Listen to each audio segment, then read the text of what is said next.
Hello, sewing machine use ചെയ്തുകൊണ്ട് button ഹോളും എങ്ങനെ ചെയ്യാമെന്ന് നോക്കിയാലോ.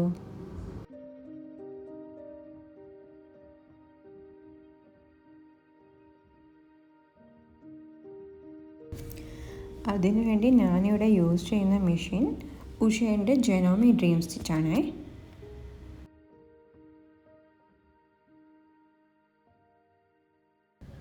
നമുക്ക് ഫസ്റ്റ് തന്നെ ത്രെഡ് ടെൻഷൻ ഒരു 5 ഇട്ട് കൊടുക്കേ. എന്നിട്ട് ബട്ടൺ ഹോൾ ഫൂട്ടർ അറ്റാച്ച് ചെയ്തിട്ട് ഇവിടെ കാണുന്ന പോലെ തന്നെ ക്ലോത്തിൻ്റെ മുകളിൽ ബട്ടൺ അഡ്ജസ്റ്റ് ചെയ്ത് വെച്ച് നീഡിൽ ബട്ടണിൽ തട്ടാത്ത വിധത്തിൽ താഴെ ഇറക്കി കൊടുക്കുക. ഇത് വളരെ എളുപ്പമാണ് ചെയ്യാൻ. ഇതൊരു 5 to 6 ടൈംസ് സ്റ്റിച്ചിട്ട് കൊടുക്കുക.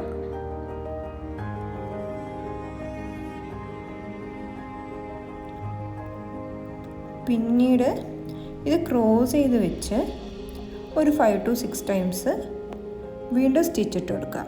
അതായത് നിങ്ങൾക്കൊരു എക്സ് ഷേപ്പിൽ ത്രെഡ് കിട്ടും. ഇത് വളരെ സെക്യൂർഡായിട്ട് നിൽക്കും. അപ്പോൾ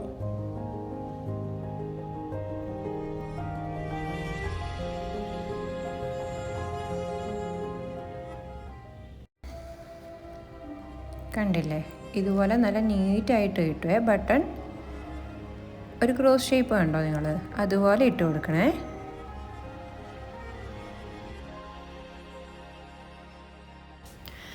ബട്ടൺ ഹോൾ ഇടുന്നതിൻ്റെ ഫസ്റ്റ് സ്റ്റെപ്പിൽ തന്നെ നിങ്ങൾ ഇത് അഡ്ജസ്റ്റ് ചെയ്ത് വെക്കണേ.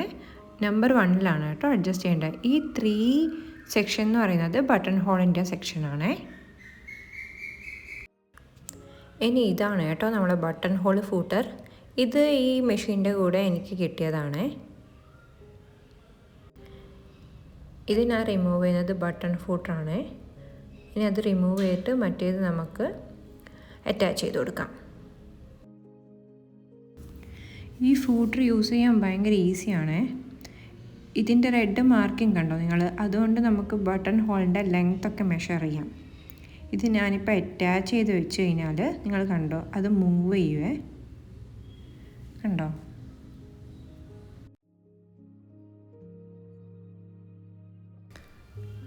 ക്ലോത്ത് വെച്ച് കൊടുത്തിട്ട് നിങ്ങൾക്ക് എത്രയാണോ ബട്ടൺ ഹോളിൻ്റെ ലെങ്ത് വേണ്ടേ ആ ഒരു രീതിക്ക് നിങ്ങൾ ആ ഫൂട്ടർ ഒന്ന് വെച്ച് കൊടുക്കുക.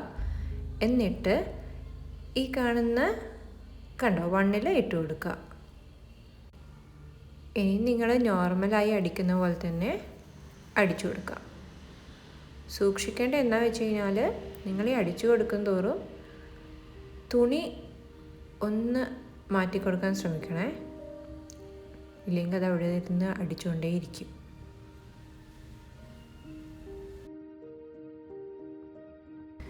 ഇത് 1 സൈഡ് കംപ്ലീറ്റ് ആയിട്ടുണ്ട്. ഇനി നമുക്ക് 4-2 എന്ന് പറഞ്ഞിട്ടുള്ള ഈ ഒരു സെക്ഷനിൽ ഇട്ട് കൊടുക്കേ. അപ്പോൾ നമുക്ക് ഇങ്ങനെ അടിക്കാൻ പറ്റും കേട്ടോ. അവിടെ ഒരു ലോക്ക് കൊടുക്കും. അത് കഴിഞ്ഞാൽ നമുക്ക് ഈ 3rd സെക്ഷനിൽ ഇട്ട് കൊടുക്കേ. 3rd സെക്ഷൻ വെച്ച് സ്റ്റിച്ച് ചെയ്തത് ഞാൻ എടുക്കാൻ വിട്ടുപോയി. നിങ്ങൾ 3rd സെക്ഷൻ ഫസ്റ്റ് സെക്ഷൻ എങ്ങനെയാണോ സ്റ്റിച്ച് ചെയ്തത് അതുപോലെ തന്നെ 3rd സെക്ഷനിൽ സ്റ്റിച്ച് ചെയ്യുക. എന്നിട്ട് അത് കഴിഞ്ഞിട്ട് 2nd സെക്ഷനിൽ പോവുക, 4-2 എന്ന് പറഞ്ഞിട്ടുള്ള. എന്നിട്ട് അത് ലോക്ക് ചെയ്യുക. അത് ബോക്സ് പോലെ ആയി കഴിഞ്ഞാൽ നിങ്ങൾ ഒരു ത്രെഡ് കട്ടർ യൂസ് ചെയ്തിട്ട് ഇങ്ങനെ കട്ട് ചെയ്തെടുക്കുക. വളരെ സിമ്പിളാണേ. കണ്ടോ, വളരെ ഈസി ആയിട്ട് ആ കട്ട് കിട്ടിയിട്ടുണ്ട്. കണ്ടില്ലേ, ബട്ടണും ബട്ടൺ ഹോളും നല്ല നീറ്റായിട്ട് കിട്ടിയിട്ടുണ്ട്. നിങ്ങൾക്ക് ഈ വീഡിയോ യൂസ്ഫുൾ ആണെന്ന് തോന്നുകയാണെങ്കിൽ ഒന്ന് ലൈക്ക് ചെയ്ത് സപ്പോർട്ട് ചെയ്യണേ. ഇതാട്ടോ ഞാൻ ചെയ്ത ഷർട്ടിൻ്റെ ഫൈനൽ ഔട്ട്പുട്ട്. ഇഷ്ടമായോ?